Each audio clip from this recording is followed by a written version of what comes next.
Hello, people. Here are five small but a bit unconventional ways that I have tried to fight procrastination. Stay put.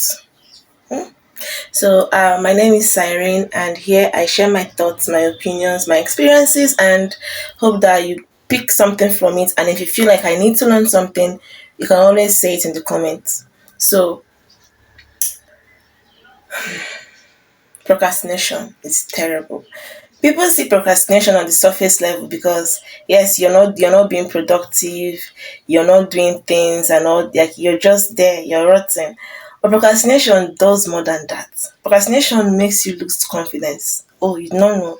Yes, you can lose confidence when you keep telling your brain that you're not reliable. Like your brain begins to not even trust you. It shows that your life is mediocre. Deep down, people don't know the power of the subconscious mind. Your subconscious mind is what literally rules the way you react, the way things happen. That's why sometimes you do things out of anger and then you now remember that it's because of something that happened before. So yes, procrastination affects the mind. That tool that controls everything, but it affects the mind.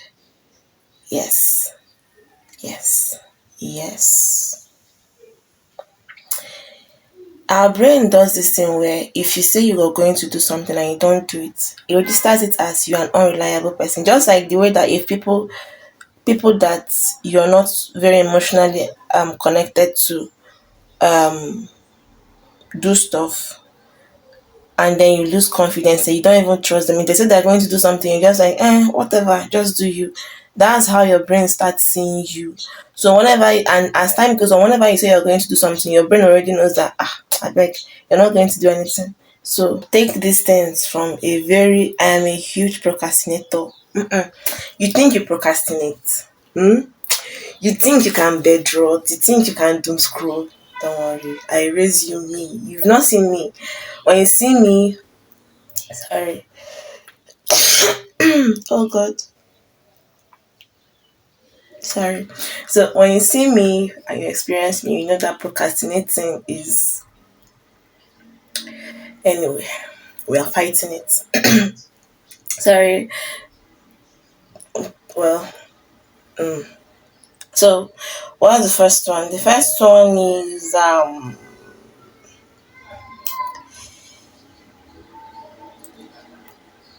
keep your alarm very loud and very far from you.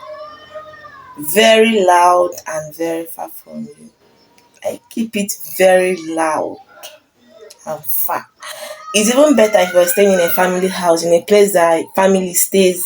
Keep it close to a door. Like if it's your sibling that you know that the person is very unhinged, quick to anger, keep it near their room.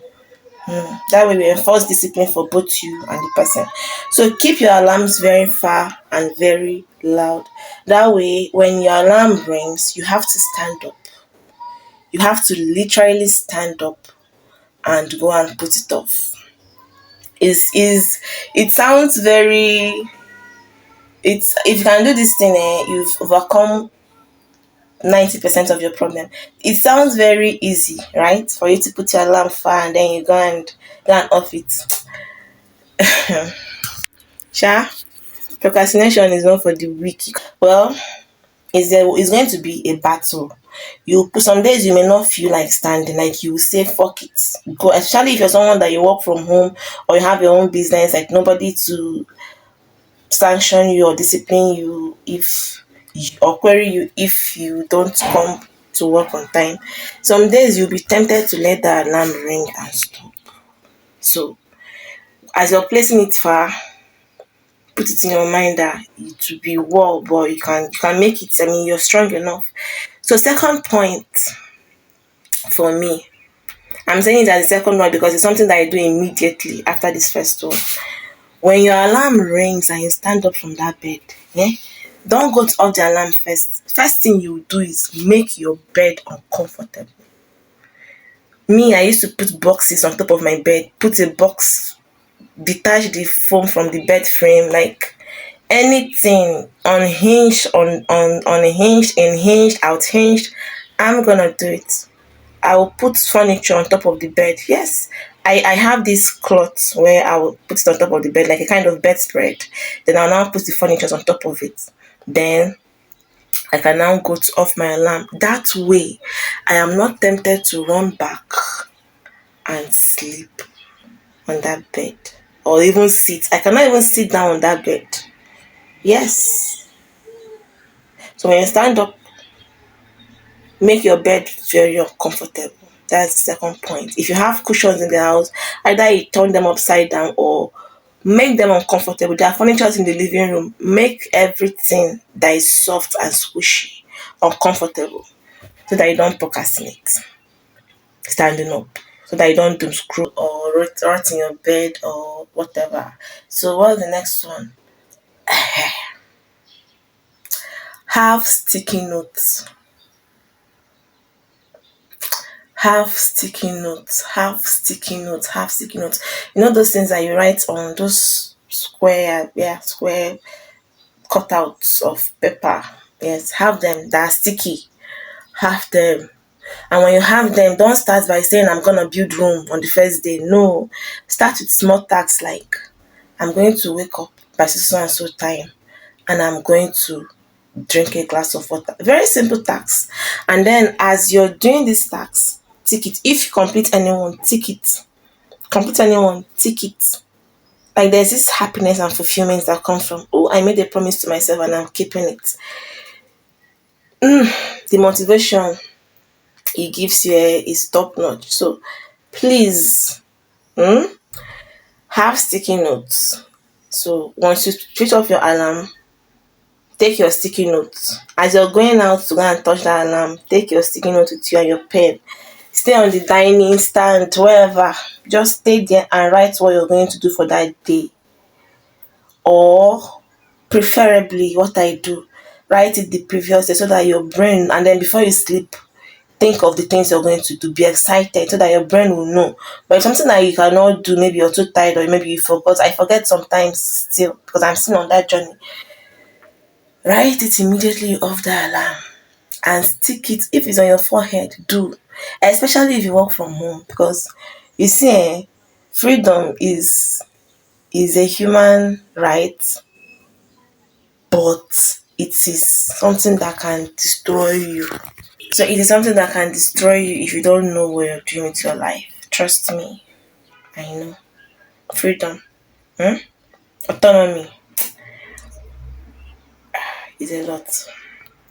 So what's the next one? Yes, this one took me. This one is even recently that I started doing this one. Don't let your brain control you. When you realize that you're an entity outside of this body and your brain, you understand. Your subconscious, that's why your subconscious mind is more powerful than your actual brain. That's why you can tell yourself you want to do something and you don't end up doing it because of your subconscious mind. Your subconscious mind is more powerful than your brain. So don't let your brain control you. I know it sounds weird. It might sound like it's too hard. Like actually it sounds easy until you try to tell your brain what to do. I was thinking this thing was so easy. I was like, it's not just tell my brain to sit and I to sit. Your brain, you see your mind, very stubborn. But you have to show it that you're not stubborn. So do not let your brain control you. Name it. The easiest way, the way I did my own, is my opinion. I'm not advising you. Name your brain.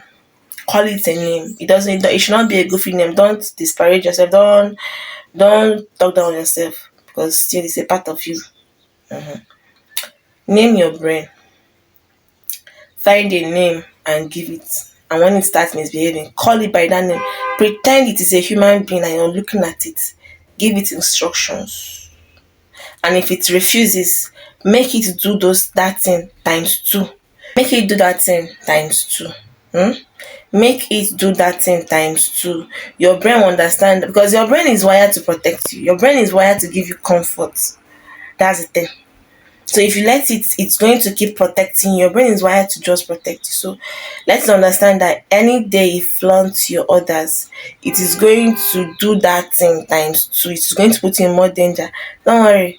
Oga will adjust. Your brain will start adjusting. Trust me. So give your brain a name. Don't let it control you. Tell it if it's Stanley, if it's Onama, if it's anything. If it's heaven and earth, if it's food flags that you named it, no wahala. Just be like, dude, listen to me. I want you to do, and you're gonna do it. And if you don't do it, here are the consequences, and then do those consequences, but you are gonna do them. This is like the hardest part. See, fighting yourself, understanding how to control the mind, it is the hardest part of this.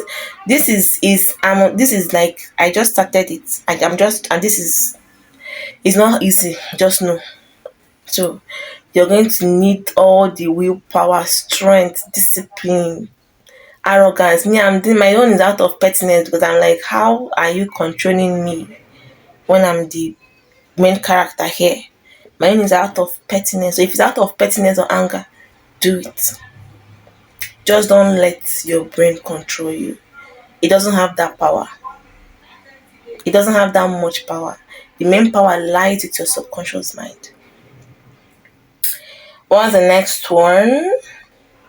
Yes, this is one that is the exciting one. So, make a list of your progress per day. Make a list of your progress every day and celebrate. Like, look at it, enjoy it before you sleep. Enjoy it. That's what I do. Enjoy it, and then set new goals for the next day, and then sleep being happy. So, make a list of all your progress for the day. Hmm? Keep it. Be happy about it. Then at the end of the week, celebrate. Like, read them out loud. Sit down and read everything out loud. You will have so much confidence in yourself. You see, one thing about fighting procrastination is that it boosts your confidence. Like I said earlier, procrastination can destroy your confidence. So when you start reading those things out to yourself, you start seeing yourself as this very charismatic, reliable person, and then you start showing up like that more. You understand? So make yourself read out your progress. Enjoy it, because it's easy to get lost in the chase. It's very, very easy to get lost in the chase. Like, where you're looking for, you keep going for the next milestone, the next achievement. No, before you know what is happening, the pursuit swallows you. You're supposed to swallow the pursuit. You're supposed to control your reality, not your reality controlling you. So take time out to remind yourself that this is me. I've achieved all of this, and then I'm worth it. I'm reliable. I'm this very charismatic person, and trust me, the way you'll be more confident, the way you speak, you start speaking. The way you speak, everything about you is going to change. Everything about you. Everything about you is going to change. Everything about you is going to completely change. Trust me. So you see how all these things I said now, the only thing that everything ties down to self, like making the change from within, like from the beginning point of having to keep your phone far from you or your alarm very far from you. Yes, it still comes with that decision making. So down to writing down the things I want to do, and then reading things out to boost your confidence. Everything still comes from within. Changes that you have to make from within. Discipline. So what I'm trying to say in essence is, you cannot make any change, outward change, unless you start from inside. You see, you cannot do anything. Nothing you build about your self-confidence, self-improvement can stand for long if you do not work on yourself from inside. There's a reason why they said charity begins at home. That thing doesn't always it doesn't always apply only sorry, it's not limited to the home. Is your body is also your home, your mind is also your home. Change as above, so below. What is in is what is going to show out. You understand? So work on yourself, inner self. Meditate, sit with you, do mirror work, and then let's see how the growth comes. Like you're literally going to be documenting your growth. Like allow yourself to understand life, allow yourself to experience life, allow yourself to experience yourself, allow yourself to feel, like do the inner work, and trust me, eh, it's not just procrastinating. Every part of your life is going to literally change. So please, do this to help yourself, and yeah, you're going to, this is just my opinion. This is how I do mine. So it's up to you to take the advice or the opinion. I'm not even going to call it advice, just my opinion. I'm just sharing my own personal DIYs. So guys, thank you so much for coming to the end of the video. And if you're new here, sorry I didn't welcome you in the beginning. If you're new here, thank you for clicking on my video. Please subscribe and turn on your notification bell so that you'll be able to know when I post the next videos. And what was the next thing to do again? Yes. Comment, share, like, and whatever I want to do again, do. And everything I mentioned now is just free. Subscribing, commenting, sharing, very free. Very, very free. You don't have to pay any money for it. So please do well to do it. Be a good person, and I'll see you next video. Have a very beautiful week. Bye.